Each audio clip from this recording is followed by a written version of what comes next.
Junaid Baghdadi कहते थे कि मैंने इखलास एक हजाम से सीखा। एक मेरे उस्ताद ने कहा कि तुम्हारे बाल बहुत बढ़ गए हैं, अब कटवा के आना।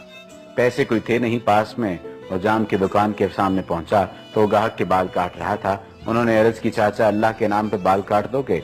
ये सुनते ही हजाम को ग्राहक को साइड पे किया और कहने लगा, पैसों के लिए तो रोज काटता हूँ, अल्लाह के लिए आज कोई आया है। अब उनका सर चूम के कुर्सी पर बिठाया, रोते जाते और बाल काटते जाते।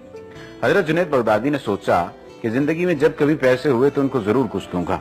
अरसा गुजर गया, ये बड़े सूफी बुजुर्ग बन गए। एक दिन मिलने के लिए गए, वाकया याद दिलाया और कुछ रकम पेश की तो हजाम कहने लगा, जुनैद तू इतना बड़ा सूफी हो गया, तुझे इतना नहीं पता चला कि जो काम अल्लाह के लिए किया जाए उसका बदला मखलूक से नहीं लेते। अल्लाह हमें खुलूस और इखलास